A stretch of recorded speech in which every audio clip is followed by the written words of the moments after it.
halimbawa, hindi naman siya Katoliko, Opo. mas gusto niya na blanco yung kanyang puro kortina na lang. Opo. Pagdigit ko rin siya sapagkat naayon din naman sa kanyang kagustuhan yun. Kung ang isang tao, pagkatapos niyang basahin yung napakasimpleng bill na yun, hindi niya maintindihan, kung hindi man siya kako talagang nananadya na lang na bakliin niya yung katwiran, Opo. baka naman may konting diferensya na sa utak yan. Yon, may buwelta na si Marcolita sa interview noon. Noong pagtakbo niya sa pagiging senador, mga kapatid. Kaugnay sa paggamit nitong issue ng anti-crucifix bill ni Congressman Marcolita, Rodante Marcolita, sa Sagip Party List. At siya ay kaanib ng Iglesia ni Cristo. At siya mismo ang gumagawa ng panukalang batas na ito, House Bill 4633, noon na nagiging viral talaga. Bakit? Dahil alam naman natin na mayorya sa mga Pilipino, mga Katoliko. At alam din natin na napakaraming mga ospital na pinatatakbo ng simbahang Katoliko at nakapangalan pa sa mga santo. Alam natin na kahit ang ating konstitusyon, iginagalang sa ating konstitusyon ang kalayaan ng bawat isa sa pagpili ng kanyang pananampalataya. Di po ba? Nasa konstitusyon natin yan. Pero tandaan din natin na nasa konstitusyon din nakasaad yung separation of church and state. Ano pong ibig sabihin diyan? Ibig sabihin, kung ikaw mambatas, anuman ang pananampalataya mo, anuman ang paniniwala mo, dapat yung inaakda mong batas ay di maimpluwensyahan sa pananampalataya mo. Di po ba? Tatalakayin natin ito, mga kapatid, muli, no? Ang isyong ito. Kasi mamalingan, pag palaging inulit-ulit ay magmukha talaga ang katotohanan para sa ating mga kapatid na kulang ang kaalaman. Ang pagkadaya ay maranasan sa iba't ibang paraan. Pero napakasakit pag madaya tayo sa pananampalataya. Dahil nanganib pati ang ating kaluluwa. Viva Cristo Rey! Pro Dio et Ecclesia. Okay, pauna ko lang, wala tayong raffle ngayon, no?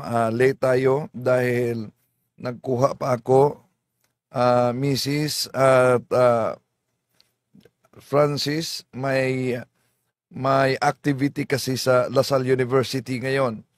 At nagmimisa, no? Dumating din ang image ng Santo Niño. Galing sa Cebu pa yon. So, kumusta sa lahat natin mga asuking taga-subaybay? Maraming salamat po kay Sis Mila sa kanyang suporta. Welcome sa lahat nating mga kapatid na sumusubaybay sa ating live streaming. Okay? 4 months na tayong walang raffle. Oo nga. No? So, sa lahat nating mga kapatid na sumusubaybay sa ating live streaming, welcome po. Batay sa interview na pakinggan natin, mga kapatid. Para nang uminit na ata si Marcolita, no? Di po ba? Oh, umiinit na ata dahil kung di umano nabasa yung kaniyang isang pahina lang na panukalang batas, ay parang may diferensya na ang utak daw. No. So, ang sabi niya, optional naman yan. At dahil sa umulan ng batikos kasi ang naturang panukalang batas ni Sagip Party List Representative Rodante Marcolita, mga kapatid, na yung cross, mga krusipiho na nakasabit sa silid ng mga ospital, sabi niya, gusto niya yung optional daw, ibig sabihin, optional na tanggalin kung gusto ng pasyente din. Ba't kailangan pa ng batas? Di ba ang daming mga dapat pag-ukulan ng pansin? Bakit crucifix? Bakit kaya? Dahil po ba sa mga propaganda ng Iglesia ni Kristong inaliba ni Marcolita, palaging ginamit, binanatan ang pananampalatayang Katoliko, gamit pa ang mga aklat Katoliko na pinag-chap-chap at pinagtagpi-tagpi ng mga ministro ni Felix Manalo. Ito po, mga aklat na ginamit nila dahil ang pag-antanda ng cross ayon sa mga ministrong ito ay tanda daw ng halimaw. Ay ating lilinawin yan, mga kapatid.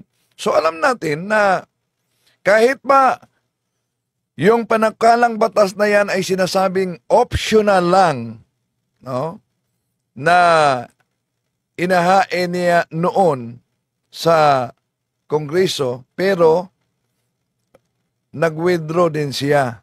Saan ba yung... ito ang pag-withdraw sa naturang panukalang batas, House Bill 6433. May lagda ni Marcolita, no, ang pag-withdraw. Matagal na to. Pero ito'y umiikot ngayon dahil kung may kandidato siya, umiikot ngayon. At umalma si Marcolita, ginagamit umano na matagal na yon at optional lang. So, ano sa palagay ninyo, mga kapatid? No? Dahil umiikot itong issue. Umani kasi ito ng batikos noong napaulat at pumutok itong issue na House Bill 6433 na tinatawag na anti-crucifix bill, mga kapatid. Alam naman natin na karamihan ng mga Pilipino sa ating bansa ay mga Katoliko. At hindi lang ang Katoliko, meron pang Philippine Independence Day, Independence Church na gumagamit ng crucifix, di ba? Di lang ang Katoliko. Meron pa. So, meron ding ibang mga hindi Katoliko gumagamit din ng crucifix. Meron ding iba na cross lang, wala yung korpos. Lalo na sa UCCP. Dahil itong crucifix ay, lalo na sa simbahang Katoliko, tanda sa gisag ito sa ating pananampalataya. So kaya, nung pumutok noon at umiikot ngayon ang issue laban kay Marcolita, yung panukalang batas, di natin masisi ang mga tao sa pagpaikot dito. Bakit? Una, nasa isipan kasi nila na ang naturang panukalang batas, malaking posibilidad na na-impluensya sa pananampalatayang inaniba ni Marcolita na Iglesia ni Cristo. Di ba? Dahil ang ating crucifix, itong cross, ay palatandaan at sagisag sa ating pagiging Kristiyano. Kaya maraming mga nag-iisip na yung panukalang batas na yon na winidraw na, linawin ko lang, winidraw, inilibing na, di na file yon sa 19th Congress, sa 18th Congress pa yon. Pero, dahil pumutok yon, nasa isip ng karamihan na ang naturang panukalang batas, House Bill 4633, ay isang pag-aatake sa pananampalataya ng mga karamihang Katoliko. Dahil Katoliko, sagisag talaga sa ating pananampalataya ito. Kung makita niyo ang crucifix, sinong nasa isipan ninyo? Sino ang maalala ninyo? Di po ba kahit sa pasugo magasin ng Iglesia ni Cristo, anong mabasa natin? Yung upuan ni Felix Manalo noon, inilagay nila sa gitna nung tinatalakay na natin, ipinakita na natin yan sa pasugo magasin nila. Nung nagdiwang sila sa ika-50 anibersaryo ng Iglesia ni Cristo, yung upuan ni Felix Manalo inilagay doon sa gitna nila para alaala. O upuan lang yon. Dahil para sa kanila, mahalaga yon. Dahil yung upuan na yon ay nagpaalala sa founder ng Iglesia ni Cristong tatag ni Felix Manalo 1914. Mahalaga, napakahalaga ang crucifix sa pananampalatayang Katoliko. Kaya di natin masisi na inulan talaga ng batiko si Congressman Marcolita kaugnay sa kaniyang isinusulong noon na House Bill 4633, mga kapatid. Lalo na, alam natin na si Marcolita ay kaanib sa Iglesia ni Cristo. At ang Iglesia ni Cristo, grabe ang kanilang propaganda, grabe ang kanilang atake sa crucifix, sa kanilang pandoktrina, sa kanilang pagpahayag. Mamaya ating tatalakayin yan, mga kapatid. Ito ang paliwanag ni Congressman Marcolita noon sa interview. Usapan nga po natin ngayon itong kalat na kalat sa social media na ginagamit din pong panlaban, panlaban po sa inyo. Ito hong panukala na di umano ay binabanggit po ninyo na alisin ang mga krus sa mga pagamutan para ito'y maging neutral. Kung paki-expand nyo nga po, ano ba itong panukala na ito na sa inyo daw po nanggaling? Yan, alam mo, talagang hindi ko kailanman inisip. Pati yung mga simpleng bagay ay gagamitin nila laban sa akin. Bakit ko... Di natin masisi na magamit talaga laban sa kanya. Kahit pa optional. Imagine, kahit optional palagay na optional talaga ang nakalagay. Pero merong nakasulat sa kaniyang explanatory note sa naturang panukalang batas. Batay sa kaniyang explanatory note, sabi diyan na si Marcolita, thanks crucifixes are the symbol of Catholicism. And the presence of crucifixes in many local hospitals could make a non-Catholic patient uncomfortable. Nasa kaniyang tinatawag na explanatory note yan, mga kapatid. So, anong layunin dito? Di po ba napakalinaw na cross talaga ng simbahang Katoliko ang target nito, no? Dami namang mga ospital na walang cross. But sa Katoliko, dami ding mga ospital ng Katoliko na nakapangalan sa mga santo. Okay, tuloy natin. Sinabing simpleng bagay. Opo. Simpleng bagay lang umanto. Maituring bang simpleng bagay lang ito kung di natin masisi, mga kapatid, na ang pagsusulong sa naturang panukalang batas ay pwedeng isipin na isang pag-aatake sa pananampalataya ng mga maraming Pilipino, lalo na karamihan natin dito ay mga Katoliko at gumagalang sa crucifix bilang palatandaan sa ating pananampalataya. At marami ding mga ospital na pinalalakad ng Katoliko na kapangalan pa ng mga santo ng simbahang Katoliko, di po ba? Oh, so anong kasunod yan? Kung sila ibang sikta, tapos nakapangalan sa santo ang ospital, o di po ba, kung iba silang sikta, sundan natin ang argumento at logic ni Marcolita, baka magiging malala lang ang karamdaman nito dahil nakapangalan sa santo pagkatapos may crucifix pa. Pero free naman bawat isa. How about kung ikay Iglesia ni Cristo, punta ka sa ospital ng Iglesia ni Cristo. Muslim, may mga ospital din sila. At may magandang ospital sa mga Muslim na Sultan Kudarat ba yun? Na walang bayad talaga, walang kaser. Oh. So, dapat din yun ang tutukan at bigyang pansin sa mga mambabatas.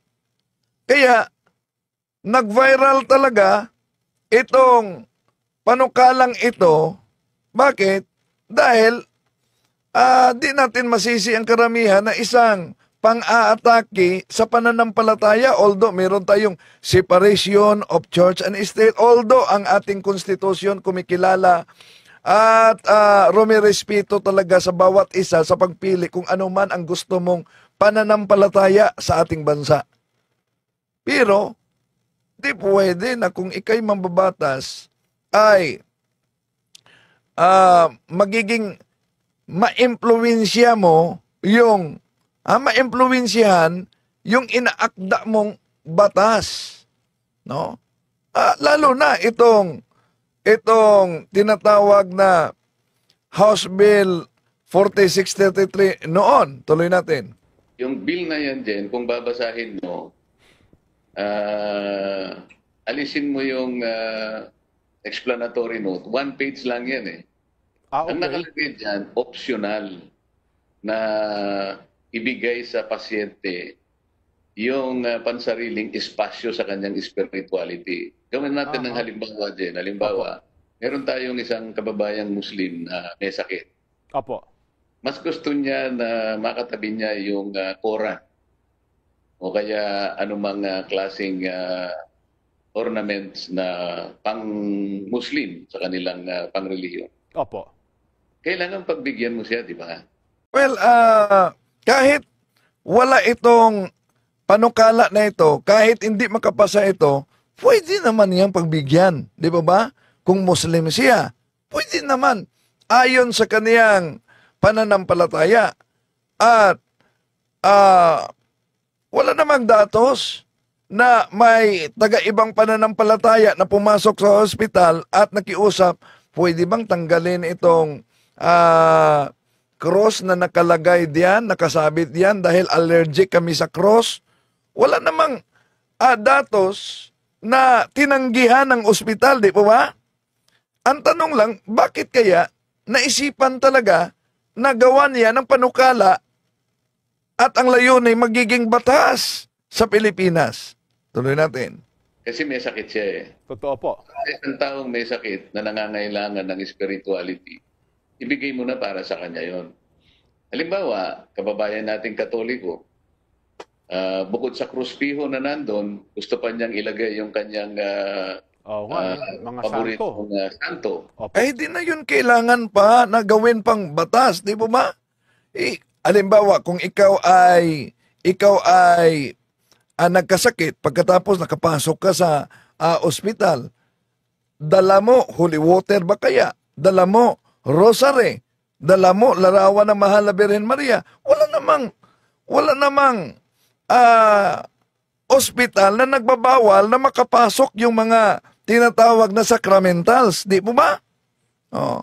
So, kailangan pa ba, lalo na yung panukalang iyon ay nakatutok talaga sa palatandaan ng ating pananampalataya, ang crucifix. Ang crucifix, tulad sa bandila mga kapatid, ay isang palatandaan para sa ating bansa. Ang crucifix ay palatandaan sa ating kaligtasan at sa ating pagiging Kristiyano. Unang Korinto 1:18. Tuloy natin. Ibigay mo rin sa kanya yon. Ibig sabihin, ang bill ay nakatuon doon sa kahilingan ng pasyente sapagkat anong malay natin, makatutulong yun Aha. para makarecover siya sa kanyang sakit. Yon ang kaniyang layunin. So, kung wala yung cross na nakasabit at ipatanggal yon, baka makatulong o mano yon sa mga hindi Katoliko na makarecover siya sa kaniyang karamdaman. Kaya, nagtaka tayo, bakit kailangan talaga ng gawan pa ng panukalang batas, di ba ba? Kung ibang pananampalataya niya, Iglesia ni Cristo siya, o kaya'y siya'y Muslim, pwede naman siya makipagkausap sa sino mang in charge diyan, no?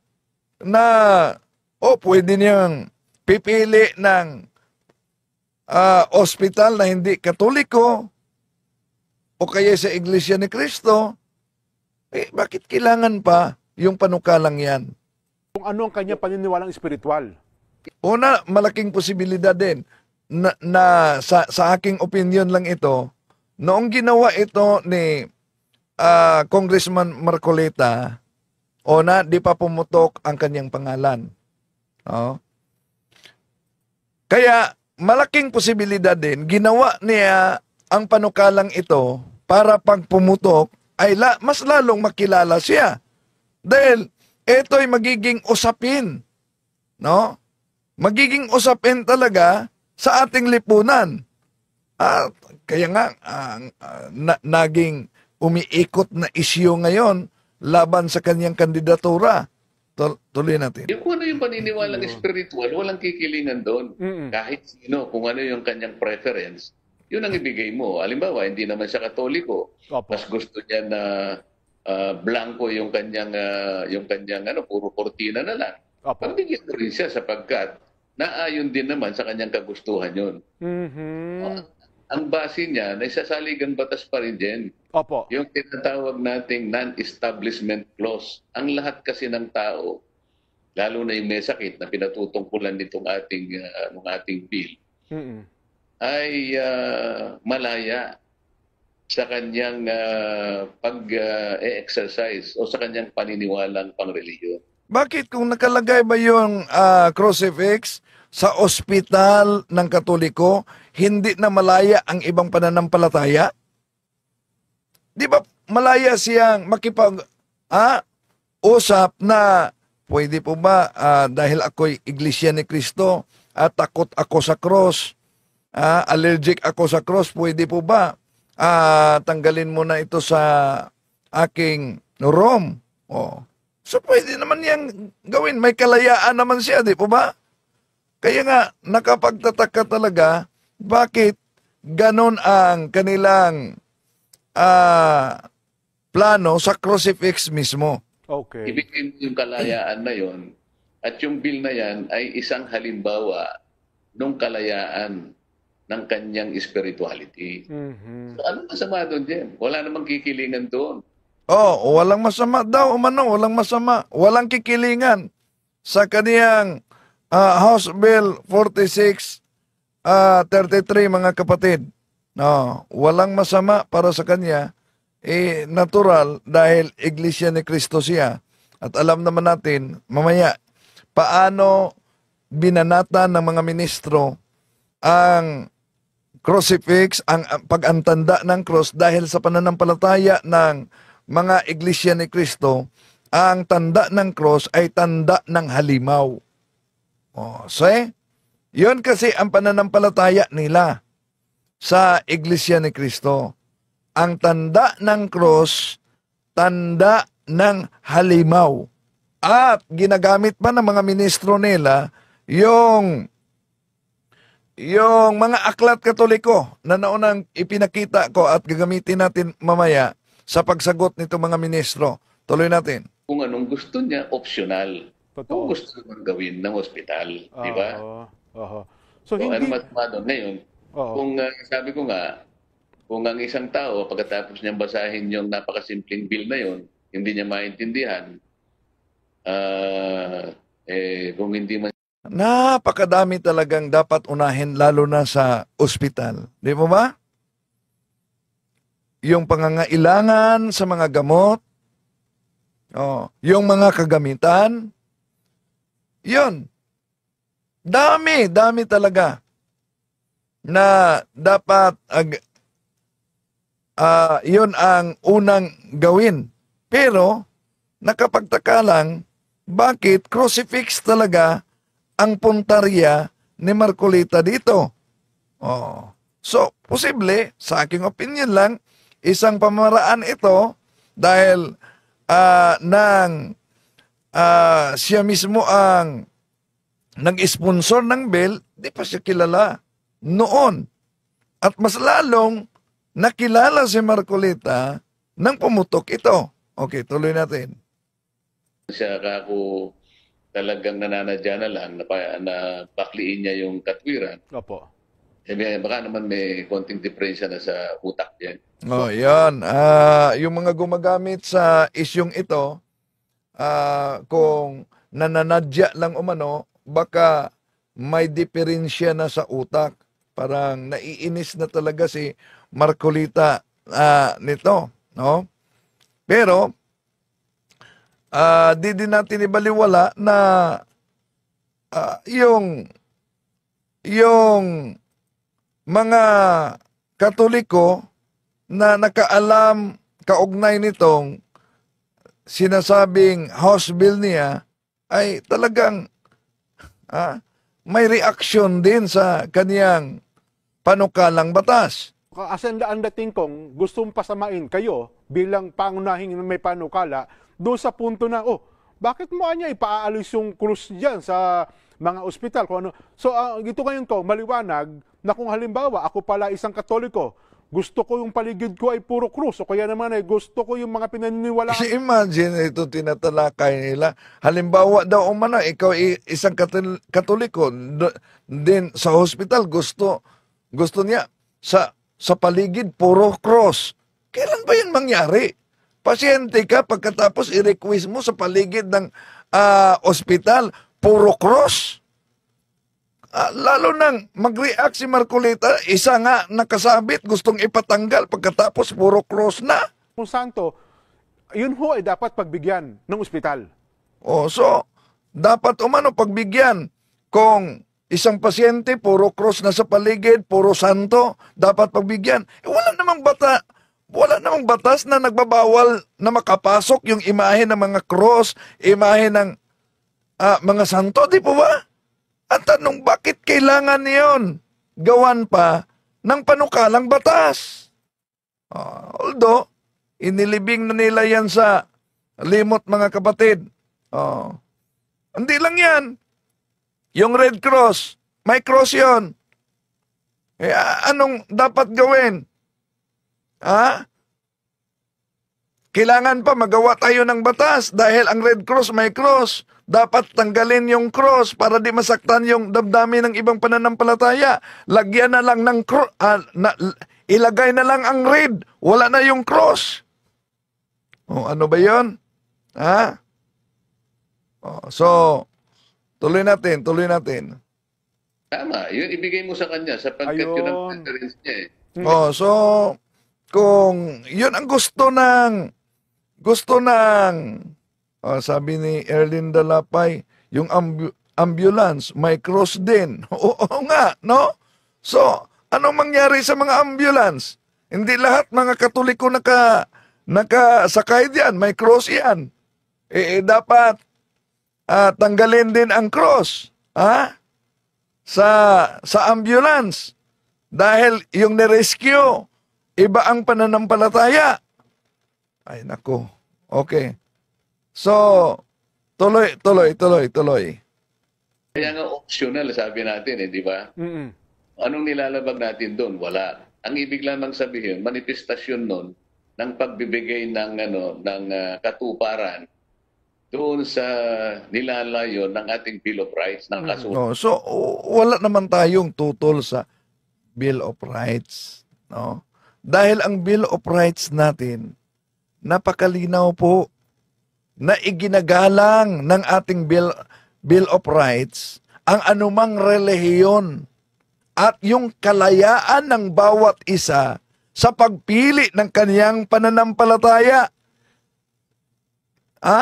Ginagarantiyahan yan ng konstitusyon. At ulitin natin, nakasaad din sa konstitusyon, balik natin, separation of church and state. So, separation of church and state, ibig sabihin, kung ikaw ay isang mambabatas, ikaw ay nahalal sa pagiging mambabatas, anuman ang iyong pananampalataya, huwag mong hayaang maimpluwensyahan yung inaakda mong batakas, yung panukala mong batas. No? Kaya nga, di natin masisi ang mga tao na naalarma, lalo na alam natin na si Congressman Marcolita, isang miyembro ng Iglesia ni Cristo. At alam niyo naman na sa Iglesia ni Cristo, grabe, no? Ang kanilang banat sa pag-antanda lang ng cross, gamit itong mga aklat Katoliko, no? Ito, sa kanilang mga pandoktrina, sa kanilang mga propaganda, pinagtagpi-tagpi nila. Ito, halimbawa, ang aklat na siya ang inyong pakinggan ang aral Katoliko. Ito ginagamit nila. Ito ang pahayag ng kanilang ministro. Kung po itong aklat Katoliko, siyang inyong pakinggan, aral Katoliko, sa pahina 11, ito po sabi niya, ang tanda ng Santa Cruz ay siyang tanda ng taong Katoliko. Ang paraang ginagawa sa paggamit ng Santa Cruz ay dalawa, mag-antanda at ang mag-krus. Ang pag-aantanda ay ang paggawa ng 3 krus ng hinlalaki ng kanang kamay ang unay sa noo. Sabi po nila, yung sign of the cross o pagkukrus, talagang tanda daw yan ng taong Katoliko. Totoo naman po yan. Pagka nakita nyo, pagtapat ng simbahan, alam mo na, anong relihiyon nun? Ayan. So, di mawala yan sa mga ministro, yung paggamit ng mga aklat Katoliko, pagtagpi-tagpi nila. Wala naman tayong tutol sa binasa nila, pero may gusto silang ipahiwatig na dahil tanda ito ng Katolikong Kristiyano, gagamitin nila ang Passion Candaba na ang tanda umano kaugnay sa Antikristong hunghang. Ayan. Kaya doon pinagtagpi-tagpi ang cross, tanda ng Katolikong Kristiyano, at ayon sa Passion Candaba, tanda ng Antikristong hunghang. Therefore, ang Katolikong Kristiyano ay sa Antikristong hunghang. Ayan. Ganon ang kanilang propaganda. Pero alam nyo naman mga kapatid, na noon pa man kahit sa lumang tipan, no? Meron ng tanda na binanggit sa Deuteronomio Kapitulo 6, versikulo 6 hanggang 9. Ito mabasa natin mga kapatid. Ang mga utos niya'y itanim ninyo sa inyong puso. Ituro ninyo ito sa inyong mga anak. Pag-aralan ninyo ito sa inyong tahanan, sa inyong paglalakbay, sa inyong pagtulog sa gabi, at sa inyong pagbangon sa umaga. Ipulupot ninyo ito sa inyong mga kamay bilang tanda. Itali sa inyong noo. Isulat sa mga damba ng pintuan ng inyong bahay at sa mga tarangkahan. So, noon sa lumang tipan, meron ng palatandaan. At ito, ginamit to, binasa ito ni Romel Parva na salin sa Ezekiel Kapitulo 9, versikulo 4 hanggang 6. Ito ang ating mabasa mga kapatid sa kay Monsignor Abriol na salin. At sinabi ng Panginoon sa kaniya, pumaroon ka sa gitna ng bayan, sa gitna ng Jerusalem, at maglagay ka ng cross sa mga noo, sa mga taong nangagbubuntong hininga, at nagsidaing dahil sa lahat na kasuklam-suklam na ginawa sa gitna niyaon. Lipulin ninyong lubos ang matanda, ang binata, at ang mga dalaga, at ang mga bata, at ang mga babae. Ngunit, huwag lumapit sa sinumang mga lalaki na may cross. At iyong pasimulan sa aking santuaryo nang magkagayoy, kanilang sinimulan sa mga matatandang lalaki sa sa harap ng bahay. Ano daw? Huwag galawin yung may palatandaan sa cross sa kanilang noo. O, di po ba? Letra por letra gusto nila. Pero, sa mga propaganda, sa telebisyon, sa kanilang pagpupulong mga kapatid, no, yung mag-imbita sila, grabe talaga ang banat ng Iglesia ni Cristo Tatag ni Felix Manalo. At nahawa din itong kay Eliseo Soriano, dating daan. No? Dahil sila din gumagamit nitong mga aklat na ito para pagtagpi-tagpiin mga kapatid. Para ipalitaw na ang sign of the cross, ang tanda ng cross, nating mga Katoliko, ay ito day tanda ng halimaw, tatak daw ng demonyo, at ito ang 666 sa noo. Yun ang kanilang propaganda. So kaya, sa paggawa ni Marcolita ng tinatawag na panukala, di ba na-impluwensya sa kanyang pananampalataya bilang Iglesia ni Cristo ang paggawa sa panukalang iyon na winidraw na naman niya, no? Okay. Pero ito ang ginagamit ngayon, umiikot laban sa kanya. Ngayon, mga kapatid, ano po ba ang ginagamit nila na argumento para sa propaganda na ang cross ay tanda umano ng halimaw? Pero, kung yun ang pananampalataya ng Iglesia ni Cristo, ng grupo ng dating daan, na ang cross ay tanda ng demonyo, wala namang mabasa sa Biblia. Sa kanila lang yung interpretasyon, mga kapatid. Sa ating mga Katoliko, ang pag-antanda ng cross ay tanda mula sa ating Panginoong Hesukristo. Dahil sa pamamagitan ng cross, iniligtas ng ating Panginoong Hesukristo ang sanlibutan. Kaya kung tignan natin ang Galacia Kapitulo 6, versikulo 14, etong mabasa natin.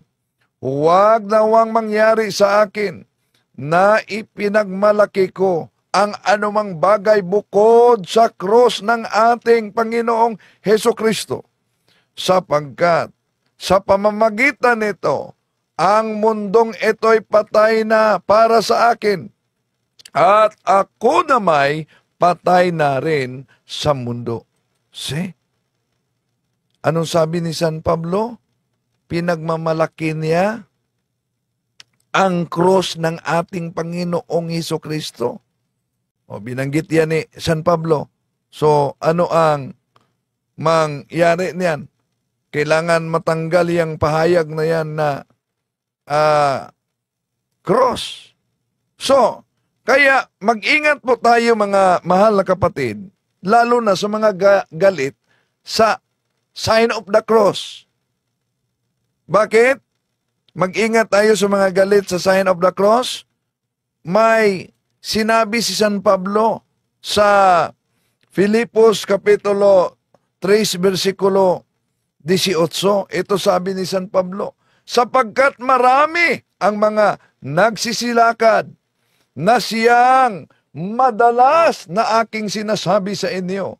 At ngayon sinasabi ko sa inyo na may pagiyak na sila ang mga kaaway ng krus ni Kristo na ang kanilang hihinatnan ay ang kapahamakan.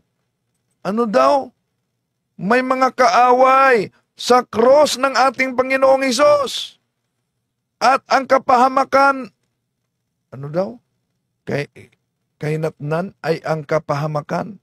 Ngayon, puntahan natin mga kapatid dahil para sa kanila, ang cross daw ay tatak ng halimaw. At ang ginagamit nila mga mahal na kapatid, walang iba, etong nakasulat sa Apokalipsis Kapitulo 13, versikulo 16, 18. Ito kasi ang mabasa natin. At ang lahat maliit at malalaki at mayayaman at mga dukha at ang mga laya at ang mga alipin ay binibigyan ng isang tanda sa kanilang kanang kamay o sa noo at nang huwag makabili o makapagbili ang sinuman, kundi siyang merong tanda sa makatuwid ay ng pangalan ng hayop o bilang ng kanyang pangalan. Dito'y may karunungan, tandaan natin ha, ang nakasulat, dito'y may karunungan, ano daw? Dito'y may karunungan, hindi. Dito'y may kamangmangan, ang nakasulat na malinaw. Dito'y may karunungan, ang may pagkaunawa ay bilangin ang bilang ng hayop, sapagkat siyang bilang ng isang tao at ang kaniyang bilang ay 666. Oh, kaya paano ngayon magiging tanda ng halimaw yung sign of the cross na ang sinasambit natin sa ngalan ng Ama, sa ngalan ng Anak, at sa ngalan ng Espiritu Santo? Ayon po ba? Tanda ba yan ng halimaw? Napansin niyo ang kanilang propaganda. Pero, ginagamit nila ito, siyang inyong pakinggan. Balikan natin ha, ang ministro ni Felix Manalo kaugnay dito. Kung po itong Aklat Katoliko, siyang inyong pakinggan, Aral Katoliko, sa pahina 11, ito po sabi niya, ang tanda ng Santa Cruz ay siyang tanda ng taong Katoliko. Ang paraang ginagawa sa paggamit ng Santa Cruz ay dalawa, mag-antanda at ang mag-krus. Ang pag-aantanda ay ang paggawa ng 3 krus ng hinlalaki ng kanang kamay, ang unay sa noo. Sabi po nila, yung sign of the cross o pagkukrus, talagang tanda daw yan ng taong Katoliko. Totoo naman po yan. Pagka nakita nyo, pagtapat ng simbahan, alam mo na, anong relihiyon nun? So, yan, tandang Katoliko talaga. So, kung tandang Katoliko at yan ang nasa panukala, edi malinaw na isang pang-aatake sa tanda ng pananampalatayang Katoliko. Di po ba? Okay. Yan. Binabasa nila ang pahina 11 mga kapatid na ang nakasulat kasi sa naturang binasa, ang paraang ginawa sa paggamit ng Santa Claus ay dalawa. Ang mag-antanda at ang mag-cross. Ang pag-antanda ay ang paggawa ng 3 cross ng hinlalaki ng kaniyang kamay. Ang unay sa noo. Ang ikalawa ay sa bibig. Pinutol na nila, doon ra sa noo. Ang ikalawa ay sa bibig. Ang tanda ng Santa Claus ay siyang tanda ng taong Katoliko.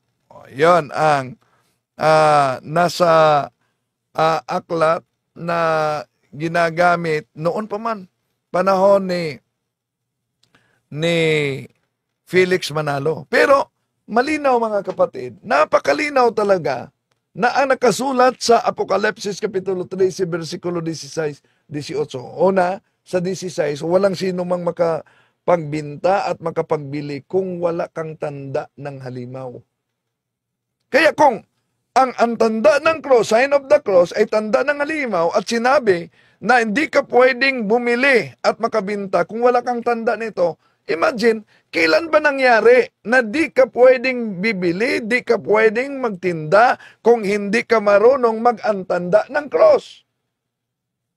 Gets niyo? Di ba ba? Dito pa lang supalpal na ang kanilang interpretasyon. At hindi lang yan. Ang nakasulat, kanang kamay.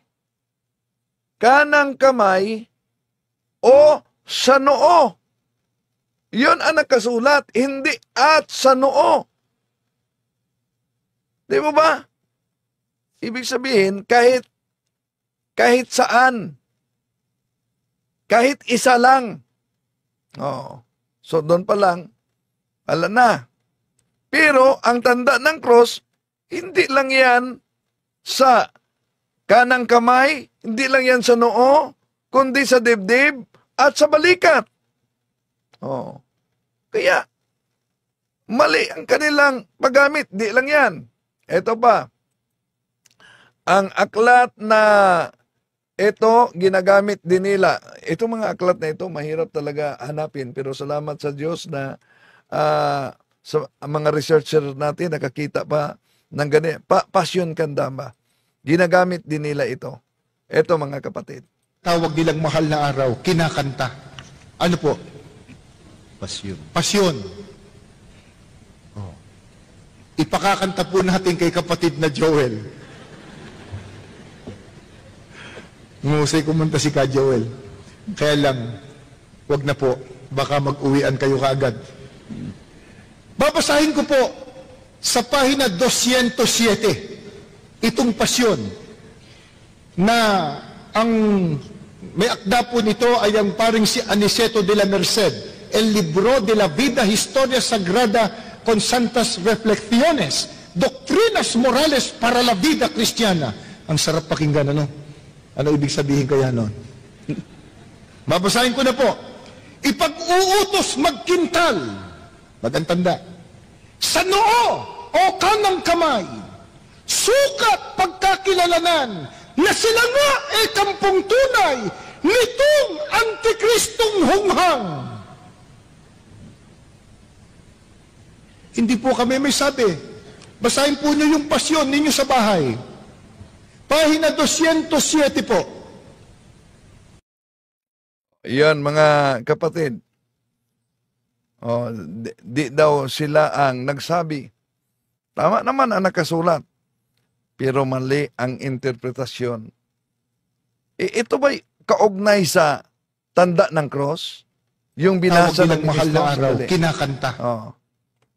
So, yun po ba ang tanda ng cross? Ipag-uutos magkintal sa noo o kanang kamay. O ha, hindi at. Ipag-uutos magkintal sa noo o kanang kamay. Sukat pagkilalanan na sila nga kampong tunay nitong Antikristong hunghang. Oh. So, pagkatapos, ito'y ginagamit nila sa simbahang Katoliko na ang tanda ng cross dahil sabihin na, oh, di po ba? Napakalinaw. Galing mismo sa paring Katoliko. Paring Katoliko ang may akda sa aklat na ito na ang pag-antanda ay pagiging antikristong hunghang na siya din ang katuparan sa Apokalipsis Kapitulo 13, versikulo 18. Kaya yung mga inosenteng Katoliko, abay, talagang matatakot talaga nito. Lalo na, gagamitin nila. Saan ba itatapon yung may tanda sa halimaw? Ayun, gagamitin nila ang Apokalipsis Kapitulo 14, versikulo 9 hanggang 11. Ito ang mabasa natin mga kapatid sa naturang talata.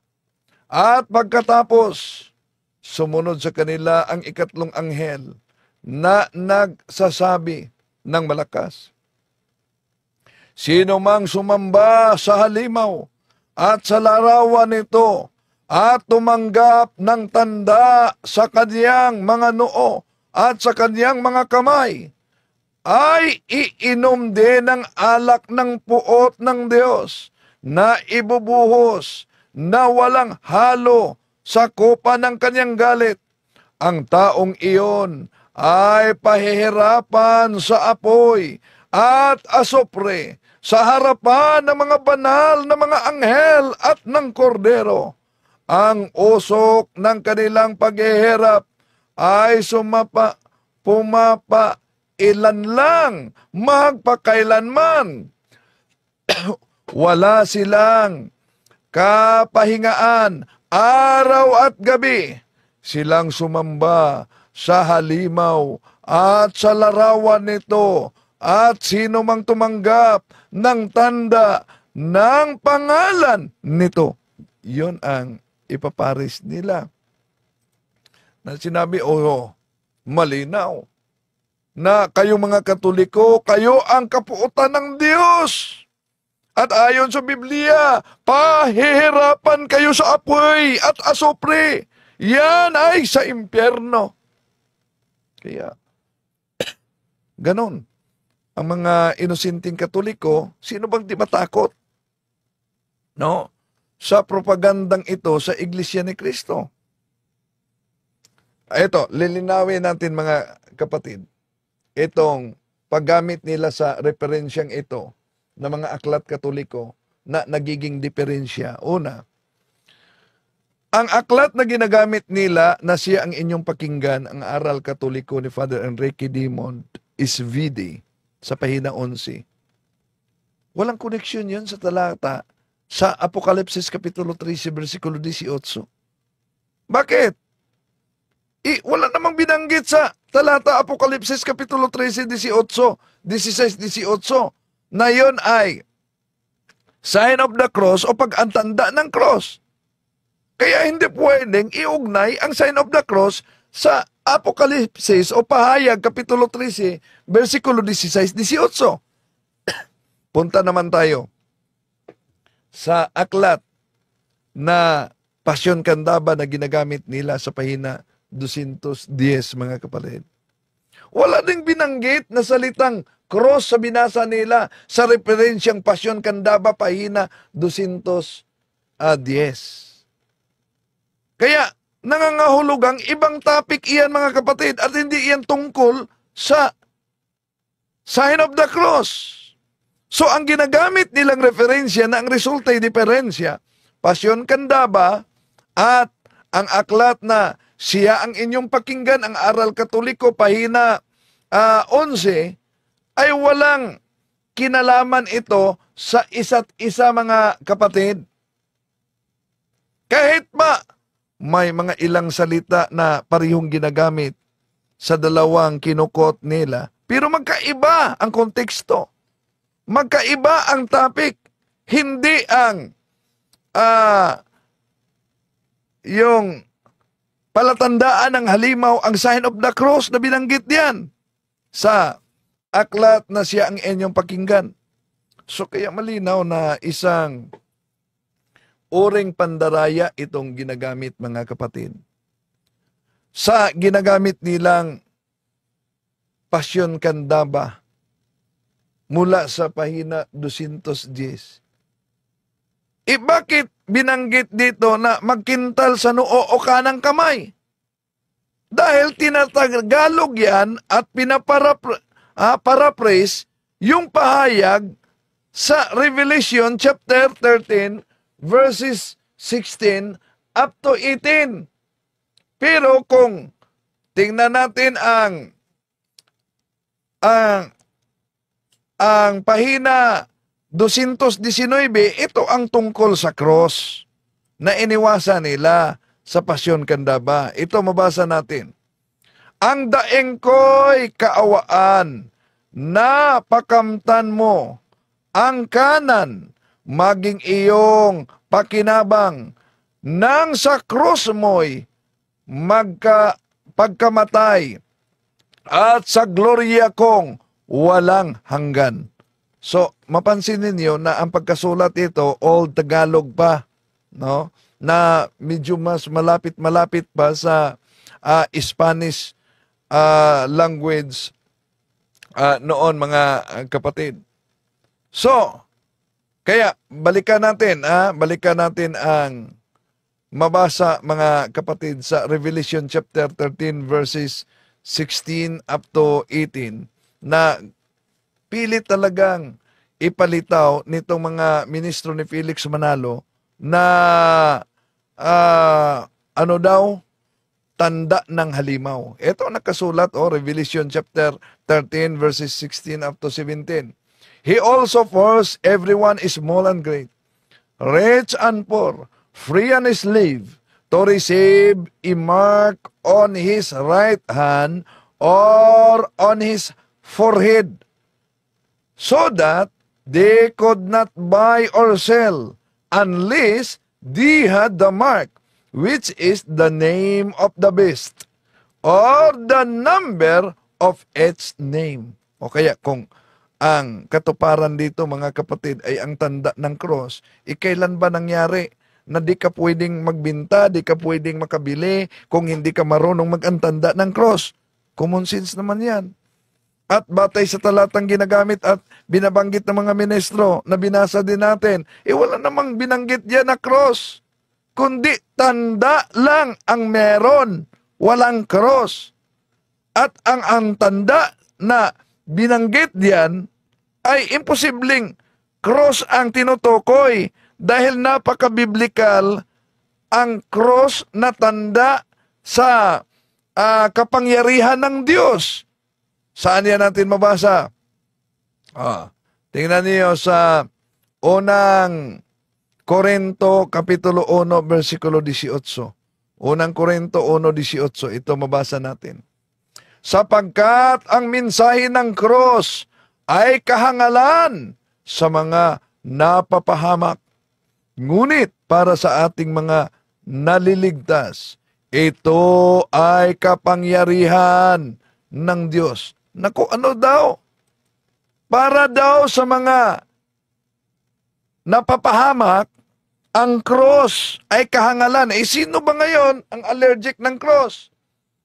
Pero para sa mga naliligtas, ito ay kapangyarihan ng Diyos.